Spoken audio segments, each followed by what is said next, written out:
Lions TV, we are sponsored by Regal Elevators and Lifts Consultants Limited, a company that is owned and operated by a Millwall fan, just like every single one of the sponsors that you can already see on the screen. If you are going to do a bit of business in 2021, then please keep it in the Millwall family by checking out all of our sponsors' website links in the description below, or you can have a look at our website, www.lionstv.co.uk. Sorry, it's quite early in the morning. I'm going to watch under 23, so I need to get this filmed before I do that, and with the edit around 4 hours work. So up nice and early, plus I'm a little bit dishevelled still, if I'm honest.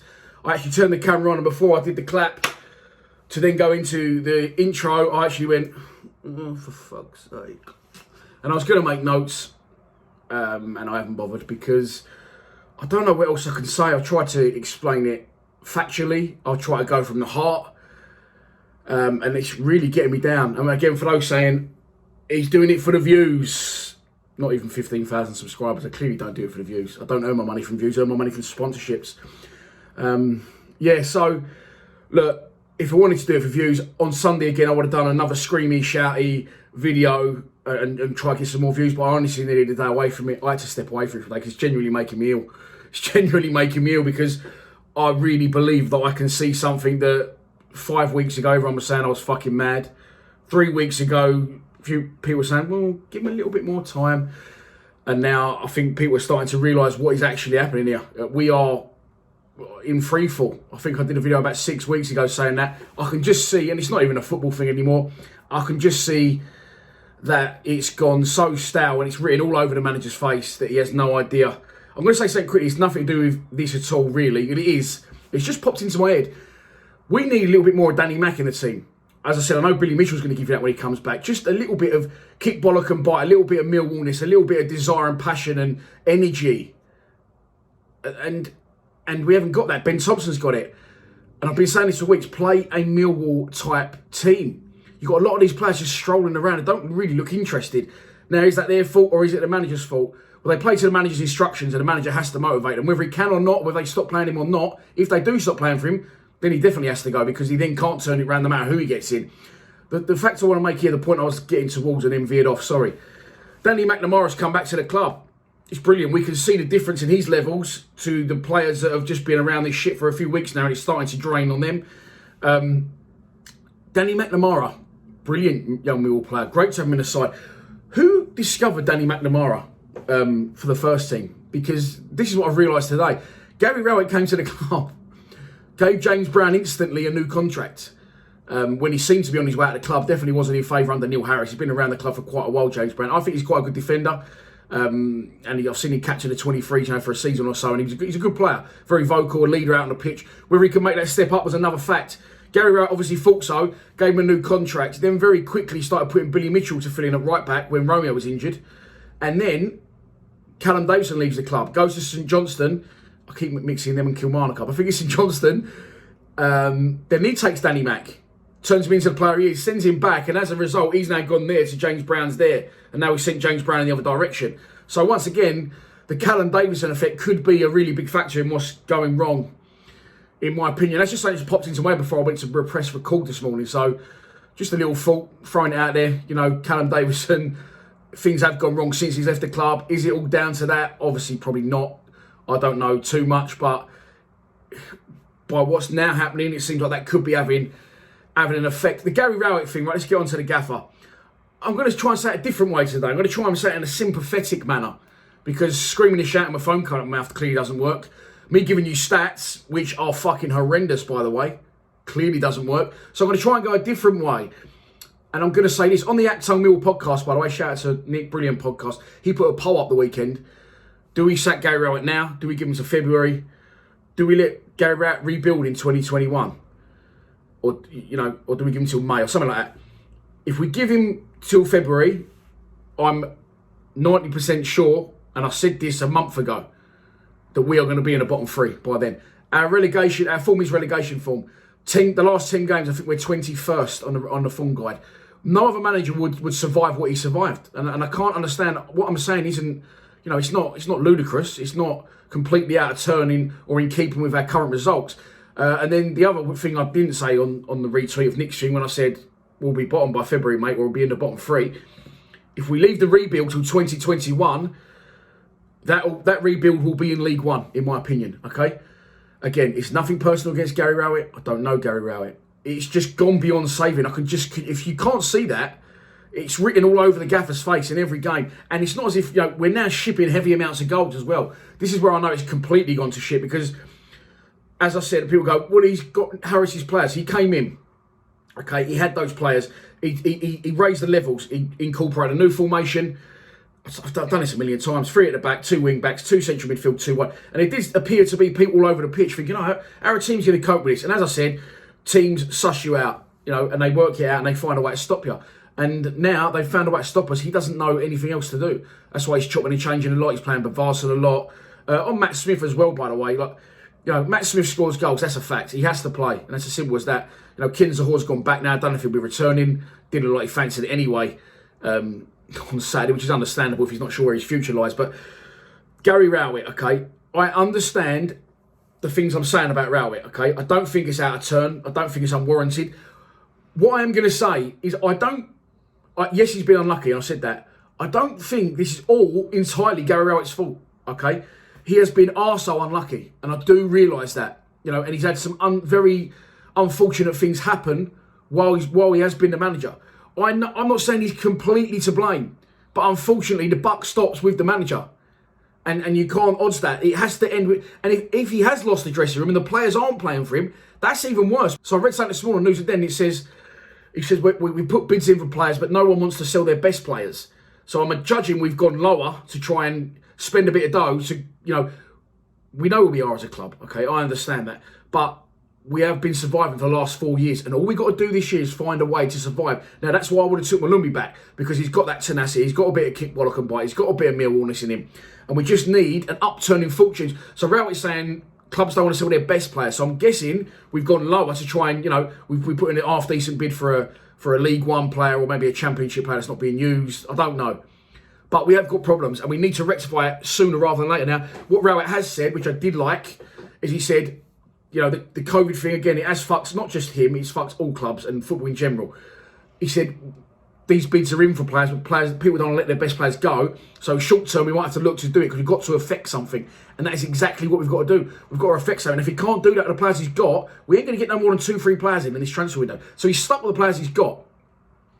So I understand that it's not all his fault. I do realise that. And in an ideal world, this is an ideal world for me. If you went to me, Dan, we're going to finish 21st this season. We're not going to get relegated. I've gone into the DeLorean. I've come back and we didn't get relegated. I would say, then leave Rowett in charge. That is fine. That is absolutely fine. I don't have a problem. Listen, I'm realistic. I'm a Millwall fan. I understand my ambition as a Millwall fan is to exist in the Championship and have a little bit of a cup run now and then. We know that's how it's been for years. All these people keep saying, we bounce between the leagues. Do we? All right, we've been relegated once or twice. Yeah, we spent a little bit more time. We should have done down there a couple of times. But last time we got relegated, we only spent 2 seasons down there. We come straight back. We're a Championship side. Don't talk us down too much. Let's get behind it a bit. We are a Championship side, 6 miles from the centre of London, the closest club to central London, a very well-respected, revered, feared club. And, we're Championship. That's it. So we've got to stay in the Championship. Now, as I said, if you went into the future and said, look, I've been in the future, Dan, 88 miles per hour and all that shit, we didn't get relegated. We're fine. I'd say, okay, leave Rowett in charge then. I understand the implications of sacking Gary Rowett. It could be chaos. But, like I said, I have no problem finishing 21st every season. But we are in freefall. We went here and it's dropping like a stone. And I promise you, it cannot be saved. Well, I can't promise you that. That's just a little bit silly. But in my humble opinion, I think, sometimes respected opinion from some, it can't be saved. It can't be saved. And he has to go. And for those saying, who are we going to get? I'm fucking... Honestly, the next person that says that to me, I'm not poking the eye because it's a massive club, as I've said. We are a big club. It's not, we're not fucking non-league. We're a big club with a big reputation and we would attract managers. Let's just throw some out there. The Cowley brothers, Eddie Howe, Paul Cook, Tony Pulis. There's just loads. That's 4 managers off the top of my head. I'm not saying they're all ideal. Who's the other one? Just not recently been out of a job. Fucking, not Gary Monk, I won't have him. Who's the other one? Can't remember. Oh, Nigel Pearson. Now, I'm not saying these people are the people for the job, but I'm saying there are managers out there, absolutely 100%, that would want to take the job. Now, Gary Rowett. first and foremost, this is what I would do. Okay, as I said, if I knew we weren't going to get relegated, I'd say, okay, wait till the summer and then let him try and rebuild. Try and get in the type of players he wants to get in and try and play the type of way he wants to play. Financially, I don't think that's ever going to happen for him anyway. But apart from that, this is what I think we could do now. Because people keep asking me and I keep seeing all the comments and I can't respond to every single one. Well, I can. I'm not being big time. I can't be bothered because at the minute it's really draining me. So I do apologise. Right, this is what we should do. Okay? Rowett's got to go. He has to go. It's not going to change. We're going to lose again on Wednesday, by the way. And I'm going to get onto the preview, obviously, shortly. What he needs to do is we need to get rid of him because when a manager gets sacked or he resigns and someone comes in temporarily, right, what happens is you have that immediate response. You do. It happens because it's proven then they wasn't maybe playing for the manager or there's just a little upturn in fortune or there's a little bit more like, come on, boys, let's get together now and let's fucking sort this out. If we sack Rowett, we'll have a mini revival, okay? It probably won't last because the players we got aren't the best. But that little mini revival we get when a temporary manager or a new manager comes in, that'll give us enough points just to see us safe. I looked this morning, I think we're 7 points off the relegation zone. We're dropping like a stone. We have been for a while. 1 win in 15, 1 win home all season. It has to change, and it's not going to change unless we get rid of Gary Rowett, unfortunately. I'm sorry, it isn't. So I would sack Rowett, and I'd put Williams and Pearce in charge. Honestly, I would. For now, that is what I'd do. I'd get rid of Barrett as well. He's got to go now. He just offers nothing. And yes, when Neil Harris went, I said give it to Barrett to the end of the season because we was already pretty much safe at that point. So, but no, you can just see him standing next to you. You can just see anyone who's got any, anything about him, or if you know a bit about body language, if you're out there and you are a body language expert, surely you can see that it's written all over his face, the panic and the lack of ideas, and he doesn't know what the fuck he's doing, and he's got to go. And the other thing, by the way, as well, is that's what I do, by the way. I put Sean Williams and Alex Pearce in charge just to the end of the season. That's not permanent. Get us through the end of the season. All we got to do is stay in division and then give the money to a manager to rebuild. If there is any money, which I'm pretty sure there isn't, or if there is, it's not what you all are thinking it is. John Berylson, in my opinion, will be mad to let Gary Rowett buy players now. Yes, he just brought in his new head of recruitment. Oh, but he can stay and Rowett can go. Sometimes managers buy players and a week after they come, Ronnie Ball, which is a week after he came to Millwall, fucking Keith Stevens left or someone else left. That's what happens. It can happen in football. So don't worry about head of recruitment that's coming. He can still go, mate, you can stay. We ain't got one anyway. We still needed one, whether Rowett's in charge or not. But I think it would be a very, very poor move to give Gary Rowett transfer funds, and he might not be here for too much longer. Listen, okay, he might not get sacked. He might buy 3 players for £1 million each, which isn't going to happen, by the way. And then, if for 4 games' time it isn't working, he might resign.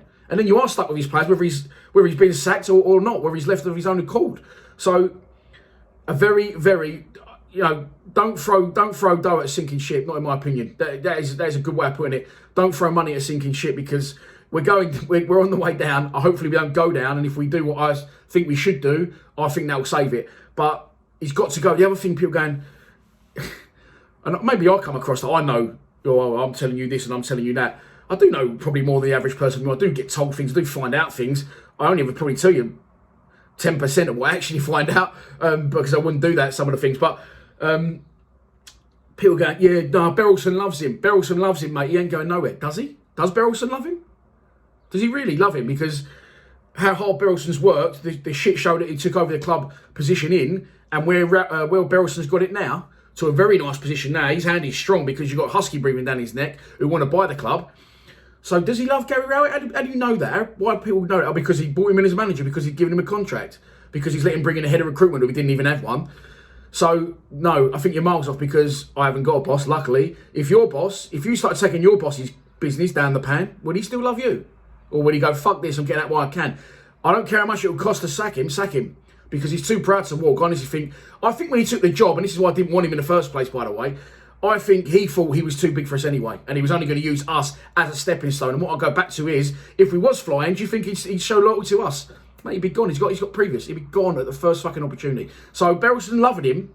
No, not for me. I don't think Berylson does love him at all. And I think if he don't do his job very, very soon, then Big JB needs to get the Spanish archer out and hand in his P45 to Gary Rowett, because he's got to go, mate. He's got to go. It's not going to change, and I'm bored of talking about it. Let's move on to Wednesday's game against Huddersfield. Huddersfield are managed by Carlos Corberán. They currently sit 14th in the table, 2 places and 5 points in front of us. However, we do have a game in hand on Saturday's opponents. We've been here before, of course, haven't we? We lost 3-0 at the Den in November. We're now halfway through the season exactly, so we'd already played Forest as well. But this is now, we're going to start getting the return fixtures. Yeah, when we lost at home, I don't keep going on about, this is when I first started to think, hang on, something's not fucking right. This could be going tits up. And then when we shipped 3 goals in about 20 minutes, about 3 weeks later away at Middlesbrough, that's when I'd seen enough. So Carlos Carbrand brings his team to town. They did pot the ball very nicely. They're not a bad side. They're much improved from last season. But they've won only 1 of their last 5 games, losing 3 on the spin. However, one of those was in the FA Cup against Plymouth. And last time out, they lost 2-0 against Watford at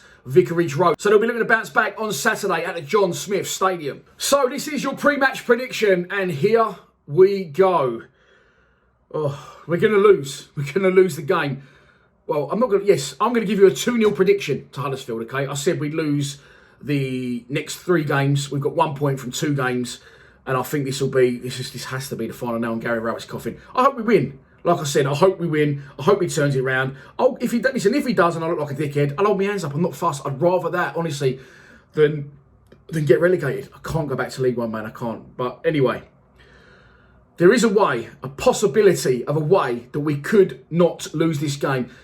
And I'm going to give you my starting 11. If he does this, we've got half a chance, in my opinion. This was tough, by the way, because there's still some players in the team that I don't want in the team. But at the minute, with Billy Mitchell and Conor Mahoney still injured, this is the best of what we got. So if we got any chance to get anything from the game on Saturday, this is it, and I'll talk you through exactly why. The big dog in goal, of course, right, has to be a flat back 4. Alex Pearce played brilliant at Bournemouth, but he can't play 2 games a week. Murray Wallace is missing in action. I'm sure the club will tell you what's going on with that one sooner rather than later. So I would go a flat back 4. Danny McNamara, of course, is everything a Mill player epitomises and needs to be at the minute. Right back, I bring Shane Ferguson into left back. Okay, not Fergie's biggest advocate ever. You know that. But at times like this, a player that understands the club, been around it for a long time and sharp. He's sharp on the ball. He's got good delivery. But basically, I want Fergie to play left back Saturday and just out and out defend. 2 centre backs, Cooper and Hutchinson. Both look like they need a rest. Both can't have a rest because we haven't got anyone else. We've got Hayden Muller there. He's a very good, young, exciting talent. However, I wouldn't throw him into this shit show, for 1. And for 2, Gary Rowett's not going to. So I've gone with a formation as well, because I put this on the Lions TV WhatsApp group last night, and I said and Danny said, you could go 4-4-2, blah, blah, and I said, yeah, so I'm going with a formation that I know Rout will go with. He'll only going to go like 3 at the back and 4 at the back with a 10. So I'll go 4 at the back, and I go flat back 4. Bulkowski in goal, McNamara right back, Shane Ferguson left back, Hutchinson and Cooper centre backs. Then Ben Thompson, mate, and I've not even gone into the game again because I'm going to get more foam coming out of my mouth. But if he doesn't start over Ryan Woods, my head's going to fucking come off. Ben Thompson sent to midfield with Ryan Leonard, who had a good game the other day, I felt, and just shows up Ryan Woods for what he is, an absolute chump. I'll play a 10. Mason Bennett has to play on a 10 because he can't play out wide. And if he's fit and if he fancies it and he turns up, he is powerful and direct with his running through the centre of midfield. Up front, Matt Smith. Ken Zahore's gone back. I'd be tempted to play Smith even if Zahore hadn't gone back. Or I think it's a nice option to have both of them there. But at the minute, Zahore's gone back to West Brom. So Matt Smith, the one who scores a goal in under every 2 games, who can't get a fucking sniff under the manager for absolutely no reason, by the way. He didn't even have a barrow in the spell. He just dropped him. Has to start. He can't move. He won't run anywhere. So just fucking stick the ball in the box and he will score goals somewhere along the way. Then, I've debated over this one for ages. Jed Wallace has to play on the right. He's full of energy. He tries. He's trying too hard. He's burnt out. He's not the player he was. I don't know what the fuck's happened to Jed, but people said on Saturday about after the game, sell him to Aston Villa. You couldn't sell him to fucking Aston Vanilla. Honestly, you wouldn't get a fucking rub for him. Sorry, you wouldn't. No offence, but you wouldn't. That's a fact, okay? And then on the left, I'd go with Scott Malone.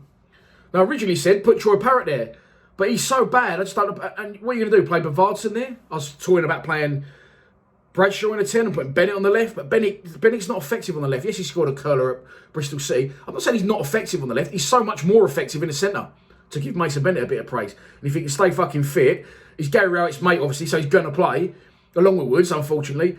But yeah, Parrott, man, just, I don't know, just give him back. If he's on 10 bags a week, give him back and use the 10 bags elsewhere. Get another loanee in. You get an half-decent player 10 bags a week when you're in this day and age in the Championship. So get him in. I was tempted about saying Tyler Berry. Honestly, if you've seen enough of Tyler Berry, it would just be a silly comment to say play him in front of Jed, even though Jed's, wow. So, Scott Malone, can't defend, strong coming forward, and in that case, that's why I play him high up the pitch in this situation. If Billy Mitchell was fit, and if Conor Mahoney was fit, I'd play Mahoney on the left instead of Malone. And I'd put Billy Mitchell in the centre of mid and push Ryan Leonard into the 10. It could be harsh on Bennett, but I don't know if he's a Mill type player. He is. If he can stay fit and he fancies it, he can't play 90 minutes, which is always worrying at this point of the season. I give him a little bit of leeway when he first come on loan. Said he ain't had a full pre-season, let him get fit.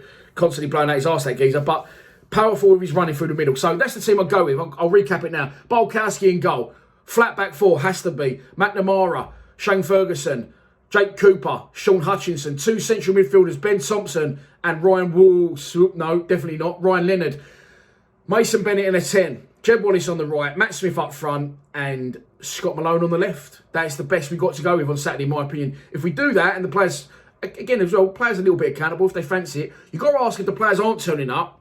Like Chitty very rightly said, their levels went from there to there. So what's changed? That unfortunately, whether they fancy it or not, and you've seen this before with other, Man United and Marino getting frozen out by the players. That's the worst case. That's the worst thing that can happen. Because player power is a big fucking thing in football. I don't think he's lost the dressing room.